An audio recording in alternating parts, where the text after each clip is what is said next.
Hello, what is up, YouTube? My name is Jacob Toman, and today with Antioch 150, we are continuing our discussion about Resonate's 2026 report to Synod, and we are on point C, talking about church planting pathways. So we've already talked about how we need to become a discipling, multiplying denomination, and how there are going to need to be some leadership pathways, some leadership development pathways that are started. Now we're going to talk today about how Resonate envisions church planting pathways could be established, the work, the opportunities, the challenges that need to go into this. So let's dive right in and continue. Church planting effectiveness can be hindered by unclear and overlapping partner roles. This is one of the core insights from the working group tasked with clarifying the roles and responsibilities of the various partners necessary to support a strong denominational ecosystem of support for church planting. At times in our current reality, there is confusion and lack of clarity about what it takes from local churches, classes. If you're new to the channel, by the way, classes means regional churches, right? That's what we in the Dutch Reformed tradition, and specifically in the Christian Reformed Church of North America, call our regional groupings of churches. So what it takes from local churches, classes, and denominational agencies to support church planting in the CRCNA. Two common failures need to be addressed. First, the failure of neglect where there is no clear local ownership for church planting pathways. And second, the failure of overloading too many expectations on local and regional partners for church planting to succeed. We need to clarify and simplify roles and responsibilities for all of the partners that are needed along the church planting pathway for our church plants to be resourced and supported well. Resonate Global Mission has done good work this past year to clarify best practices and principles that can serve local partners to do this well. We commend Resonate's expertise to all our classes, churches, and agencies. Local partnership teams are vital to gather and align all of the local partners around the shared goal of supporting a church plant and seeing it flourish. What is a local partnership team? A team that includes at least one representative from each of the following: the church plants supporting churches, classes, Resonate Global Mission, and other local supportive ministry partners and agencies. This team provides collaborative oversight, prayer, life-giving encouragement, and helpful accountability for the church plant. Given the denomination's dramatic growth in cultural diversity, as well as leaders planting among a variety of diaspora communities, it will be just as vital to identify and build a team of Barnabas advocates in each of our classes that can bridge and support church plants locally, with all of the resourcing and support coming from the region and through denominational agencies. What is a Barnabas advocate?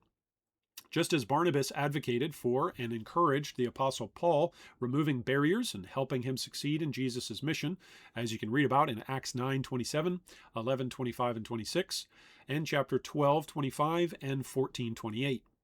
The Barnabas advocate is a local leader invested in church planting who will help bridge new planters into the culture of the classis and the denomination, connect to resources, cheer on the church planter and church planting in the classis, and be part of a larger regional group of advocates who can best be the local conduit for and feedback into Resonate's church planting training and resources. The Barnabas advocate is defined by their function, not necessarily by any particular role. For example, they may be a local pastor, classis leader, retired pastor, or someone else with this passion. I'll just emphasize and comment on that. You don't have to be ordained to be this Barnabas advocate, okay? That's something that lay leaders can do, lay servants in the church. For us to plant 150 churches by 2031, it's going to take a whole lot of people who don't hold an official, elected, ordained office, helping and giving and praying and contributing their wisdom, their support, their guidance, their evangelism, their energy, and their hard work towards this particular goal. Okay, enough of my comments. Church planting strategists embedded in each classes will provide even more lift to this strategic plan and could play a critical role in helping classes develop and implement a strategic church planting pathway for the congregations in their classes.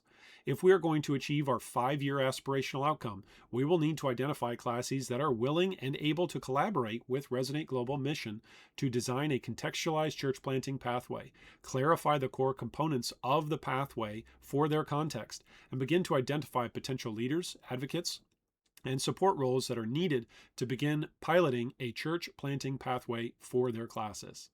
Where do we need to be in 3 years to make progress towards our 5-year strategic focus? Here is what needs to be true in 3 years. 40% of CRCNA classes have an active church planting pathway with identified ownership, equipped leaders, supporting churches, and at least 2 church planters moving through assessment, coaching, and preparation. We believe that 40% is a meaningful proportion of our classes that would be willing over the next 3 years to be actively engaged as pilot sites, helping to test a pathway, train leaders, surface obstacles, and generate learning that can help shape a broader rollout across all classes. Just a quick reminder, we have 49 classes at the moment. So 40% is what, like roughly 19 point something of our classes to actually participate in this. So we're looking at 19 to 20 classes within 3 years to have what we just described. For this to become true in 3 years, we need church planting strategists to be identified by 40% of our classes and gathered into a team of strategists who can be resourced and supported in their roles.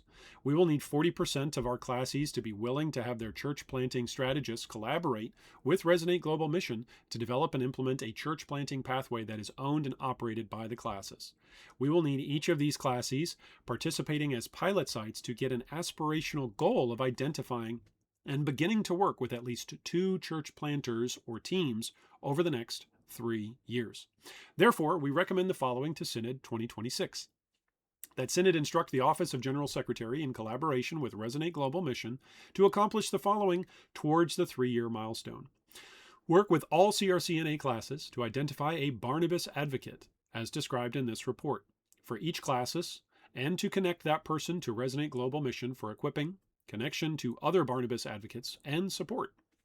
Work with all CRCNA classes to identify a church planting strategist with a goal of identifying one in at least 40% of CRCNA classes.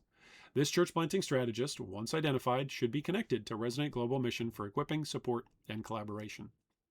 That Synod commend the work of Resonate Global Mission to partner with churches and classes of the CRCNA.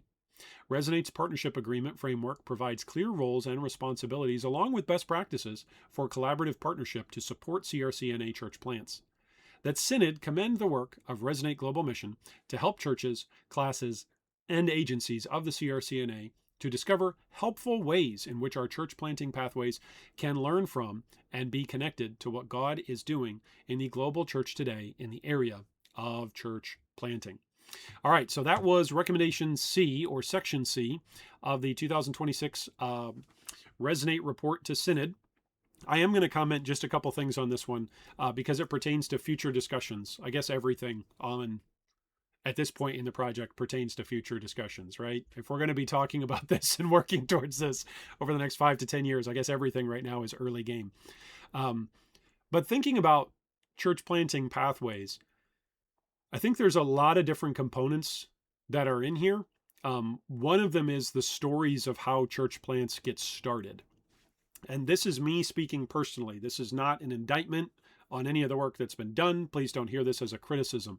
This is just where my slightly demented and entirely balding forehead goes when I think about church planting pathways. When I hear that, what I think of is I think of the different stories or the different ways in which a church plant can start, like the pathway to a church plant. And so I think there's a lot of really good stuff right here in this report that are going to help lead to that, right?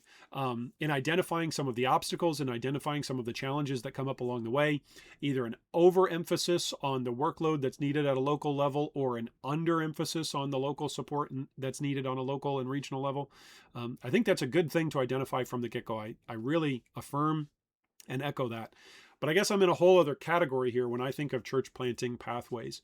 So this will be a discussion that we'll do here on the channel where we talk about and try to describe some of the different ways that God uses to start churches, some of the different stories. And hopefully, as we continue on this journey together, we'll get to talk more about different churches that have been started and the history of those churches and how they got started, as well as we'll get to track and follow along with churches that are starting, and we'll get a live look in and a sneak peek of how God is at work to start some of these 150 churches that we are praying that the Lord will allow us to be a part of starting these 150 worshiping communities.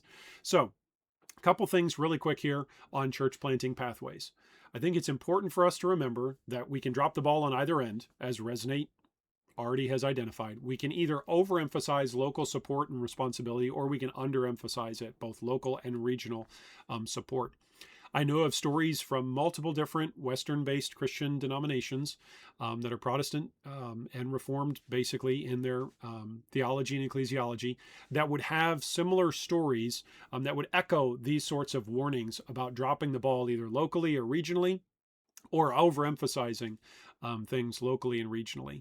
And I think that's where we've got a wonderful niche and a wonderful opportunity here together in the Christian Reformed Church, where we've got really strong and helpful denominational support structures in place. We've got expertise at at Resonate Global Mission that really are experts in terms of resourcing and being prayer supporters and being encouragers and helping troubleshoot different scenarios that come up along the way. That's something that a lot of churches don't necessarily have. We have that in the Christian Reformed Church of North America. At any point in time, you can pick up a phone, call the Christian Reformed Church of North America and say, hey, I have a question about church planting.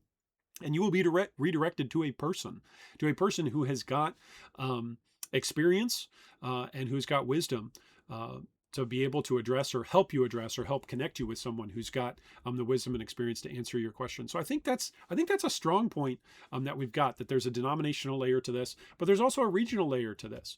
I know for us here locally at the church that I serve at the moment, we would not be involved in the church plant that we are involved in right now if we just had to go at this church planting work alone, of just our own local church supporting this and then just relying on denominational support. There's something in between there that we call classes, that regional level support. And so our local church partnered with our regional churches in order to make this church plant happen financially, with prayer and with resourcing of people, of advocates. And a lot of the collaboration team that we've got for our local church plant that we're a part of at the moment as a mother and sending church, a lot of that collaboration team is actually made up of people who are taking interest and who are involved personally and really are being great Barnabas advocates at a regional level, at a classis level. And then also, of course, there is that local level that's needed. So I guess you could kind of look at these things through those three lenses, through those three, I don't want to call them tiers because there's not one that's more important than the other, but those three buckets that are really church planting pathways that need to be encouraged and supported moving along the way. Denominational support, regional classes support, and then local support, but also accountability to each of those groups, because everyone is working together towards the same goal. And that means everybody deserves updates, everybody deserves to have responses, and also everybody deserves to be able to have something of a say in contributing to the efforts of the church planting work that everybody is moving towards. So anyway, those are a few of my thoughts. I'd love to read some of yours down below in the comments. Thanks once again so much for joining us. There we go. I'm getting my words mixed up here at the end of today's discussion. But thanks so much for joining us. Look forward to reading your comments down below. Our next discussion will take place with the next section of the 2026 Resonate discussion. It'll be here on the playlist as well for the legacy pathway. This next one answers the question. If you're wondering, here's the tease for it. What is it that churches that are going to close? Do churches that come to the end of their particular life cycle, they're dying out, they don't have members, they've gone through a split, etc. There's a number of reasons why a church may close. Is there a role for churches that are closing, even in church planting? I think the answer is absolutely, and we'll talk more about that in the next video.